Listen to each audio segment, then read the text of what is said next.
Hello, everybody. I'm Sherry Schreiner. Today is Monday, April 24th, 2006. You know, next week is probably the most anticipated month of the year will begin, the month of May for 2006. And this is what we've been warning about. We were warning about it last year, that, the aliens that possess a lot of our politicians and our media figures had been talking about in reverse speech about how they were going to be leaving the planet. They had all built this huge ship in the desert of Iraq, and they were going to leave Earth because of running from some kind of events that they were afraid of. And so it kind of went along with the same time that we would have a huge avian bird flu outbreak. And now if you read online, you're going to see a lot of stuff coming out from their own pawns, stating that comet fragments are coming, that they're coming towards the Earth, they're going to hit the Earth. And so, you've got these ex-officials from everywhere stating that the string of pearls is coming toward the Earth. And what this could be is actually a comet that they did nuke. I have seen that in the codes where they nuked a comet and broke it up into fragments, and a fragment of it would hit the Earth. I've seen that. I've also seen, the heavens, the atmosphere, our atmosphere being on fire. And these could be things caused by the incoming Planet X, things actually caused by the breaking up of this fragment. I don't know what causes our atmosphere to literally be set on fire, and I don't know how would we see that from Earth. If we would just see red skies, if we would actually see fire in the heavens. I'm not real sure how that all plays out, and I'm not even sure this is the month of the year that it would. And so it's just something to keep, your eyes open for. Particularly anything relating to fire would bring drought, famine, affect our Earth adversely in various ways.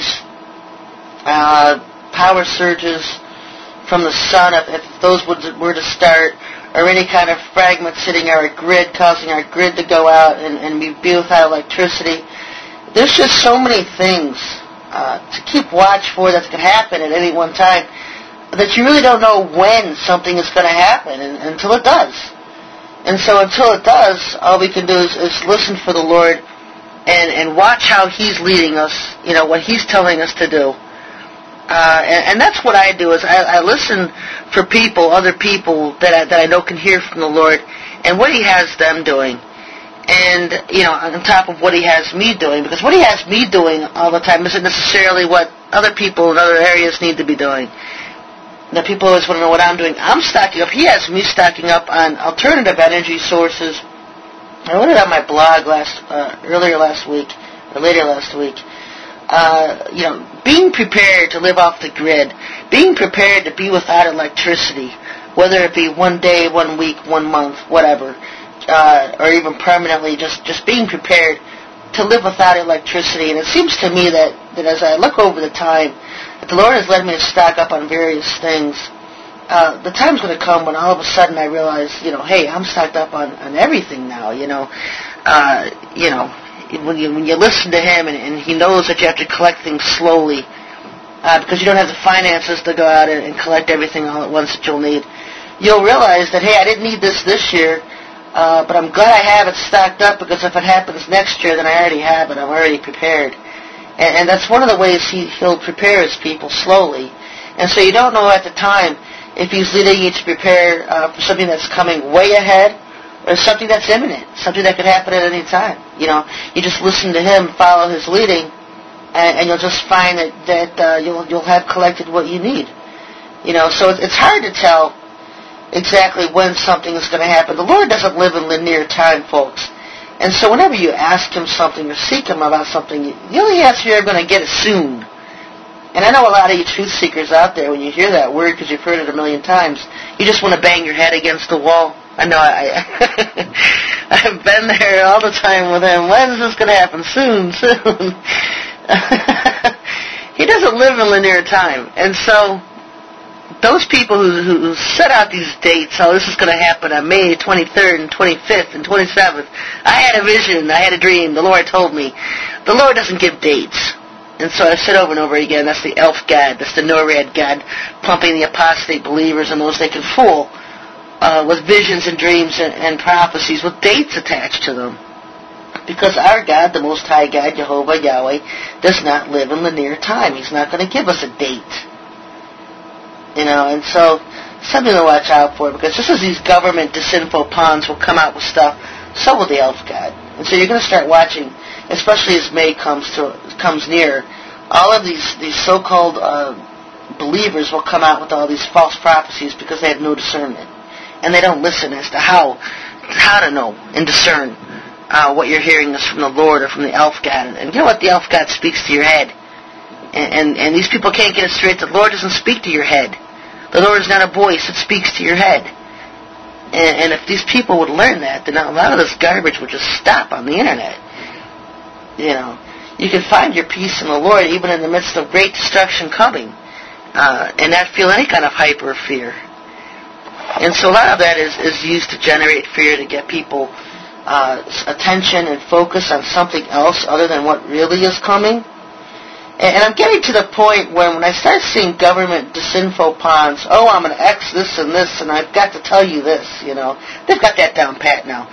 And then you hear the apostate Christianity crowd coming out with the same stuff that NORAD's coming out with, telling the people the same things with dates. I'm starting to just ignore it all, not even listen to any of it, because it's apostate, it's disinfo, it's there to distract you from things that could really be happening. Usually when our government plans to go to war, what they'll do is start with the space stuff. Get focused on space. Get something on this incoming disaster coming.